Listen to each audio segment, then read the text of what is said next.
안녕하십니까.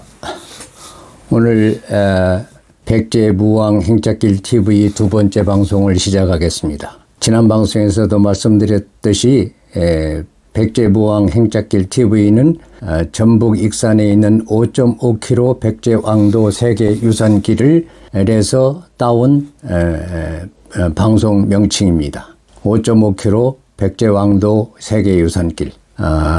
이 길이 전북 익산으로서는 아주 중요하다는 의미에서 제가 방송을 시작하게 되었습니다.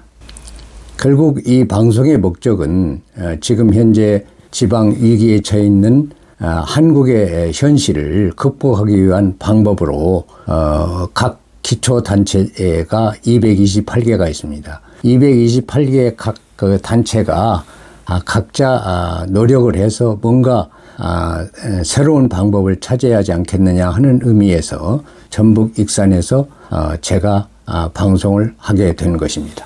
그래서 지금 현재 지방 위기는 인구 위기와 마찬가지로 우리나라의 국가적인 난제로 현재 해결하지 못하고 어려운 과제로 되어 있습니다. 그러면은 우선 먼저 지방 위기가 얼마나 심각한가를 말씀을 드리겠습니다. 지금 현재 수도권 집중이 아주 심각한데 세계적이고 살인적입니다. 왜 그러냐면은 우리나라 수도권 집중은 서울, 경기, 인천이 국토 면적의 11.8%인데 11.8%의 인구가 50% 이상 2,500만 명. 우리 인구가 5천만 명이라면은 2,500만 명 이상이 지금 집중되어 있습니다. 근데 세계적으로 수도권 집중이 심화된 그런 국가들에서도 30%가 넘지 않습니다. 그런데 우리는 50%가 넘습니다. 그리고 점점 더 늘어나고 있습니다. 그렇게 되니까 지방은 황폐화되고 공동화되고 심지어 전국 228개 시군구 중에서 100개 정도가 소멸되지 않겠느냐 이렇게 이제 예상을 하고 있는 거죠. 그 중에서도 그래도 이제 우리가 이제 수도권 집중이 어렵다고 하는 것은 문제가 있다는 것은 또 하나가 있습니다. 지금 현재 수도권을 둘러싸고 있는 충청권은 그래도 어느 정도 수도권에서 가깝기 때문에 큰 문제가 없다고 볼 수 있습니다. 그래서 충청권까지 인구를 합치면은 우리가 수도권하고 충청권을 합치면은 3,158만 명이 있습니다. 61%가 넘죠. 그러면은 나머지 40%가 호남, 영남, 강원도, 제주도에 인구가 있는 것이죠. 그렇기 때문에 이제 전국의 228개 시군구 중에서 호남, 영남, 강원도 시군구가 136개가 있습니다. 이 136개 중에 한 100개 정도가 위기에 있는 거죠. 이게 소멸된다거나 공동화 현상을 보이고 있는 겁니다. 그래서 이제 우리가 얼마 전만 해도 영남은 문제가 없을 것이다. 영남 불패라고 할까? 영남은 그래도 문제가 없을 것이다. 했는데 영남조차도 현재 소멸 위기에 있는 시군구가 많습니다. 그러니까 얼마나 지금 현재 지방 문제가 심각한가 하는 것을 알 수 있겠죠.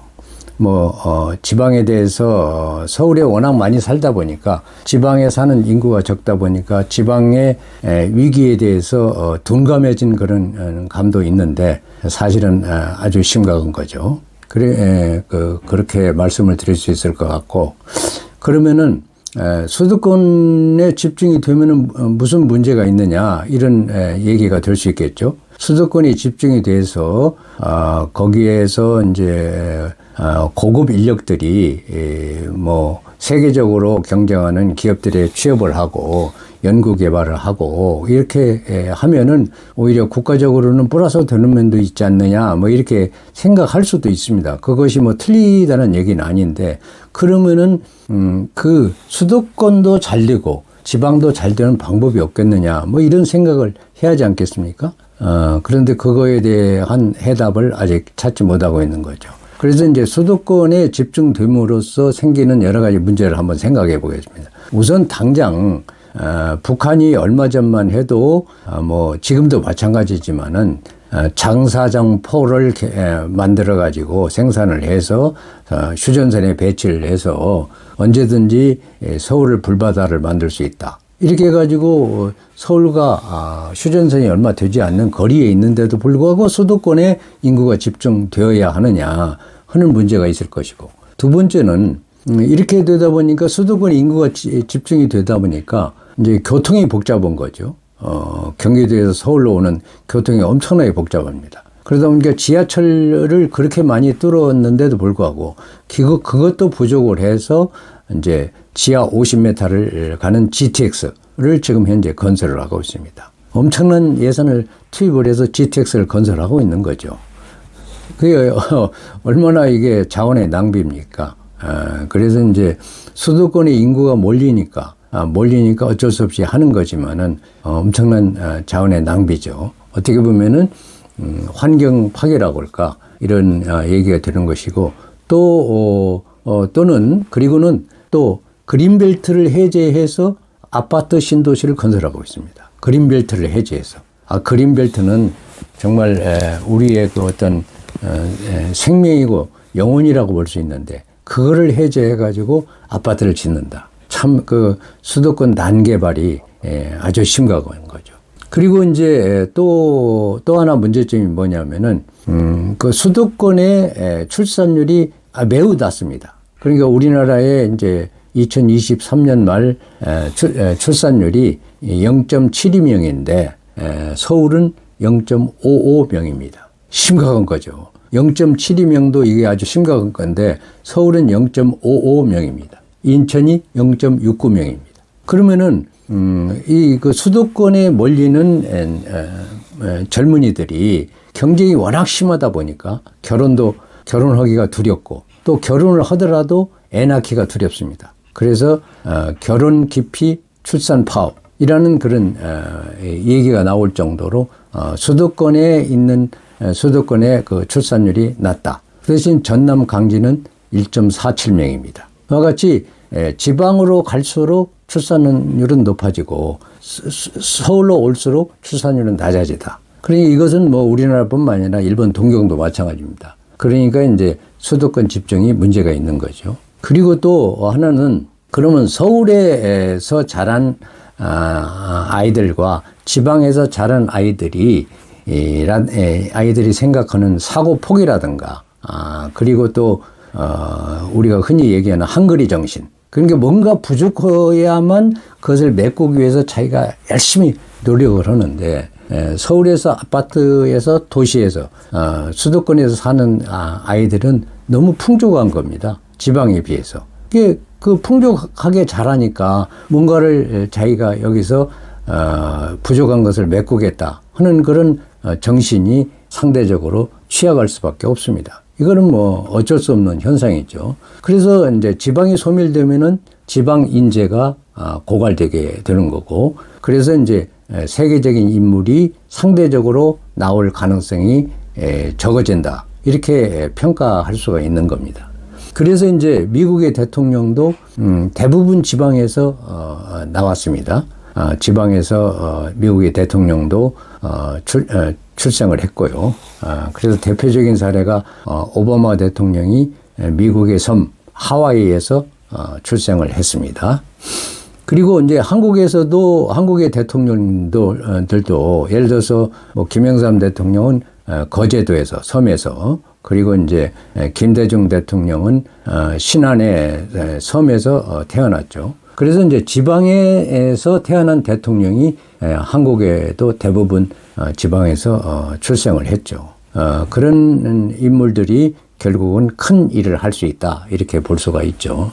그리고 최근에 이제 우리나라의 그 노벨상 수상자가 김대중 대통령하고 노벨 문학상을 받은 최근에 한강이라는 작가가 있습니다. 한강이라는 작가도 전남 광주에서 출생을 했죠. 그리고 이제 박세리, LPGA에서 우승해서 했던 박세리도 대전 출신이고, 그리고 그 미국의 그 남자 PGA 위에서 우승을 했던 선수도 최경주인데 전남 완도입니다. 와 같이 이제 지방에 있는 사람들 중에 우수한 세계적인 인물들이 나올 수가 있다.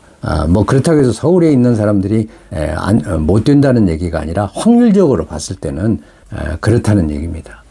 그래서 이제 그런 문제가 있고, 그래서 이제 제가 이제 우선 이 지방 오늘의 그 방송의 지방 위기가 얼마나 심각한가 하는 그 방송의 결론적으로 말씀을 드린다면은 제 욕심 같아서는 수도권 인구의 500만 명 내지 1000만 명이 지방으로 이주해야 한다고 생각을 합니다. 지금 현재 수도권에 2,500만 명이 지금 현재 집중되어 있는데 500만 명 내지 1,000만 명이 지방으로 이주해야만 지방 위기 문제가 해결날 수 있다라고 이렇게 말씀을 드릴 수 있을 것 같습니다. 그러면은 다음에 오늘은 방송 2차 방송은 여기서 마치고 다음 방송에서 지방 위기 문제에 대해서 한 번 더 말씀을 드리겠습니다. 감사합니다.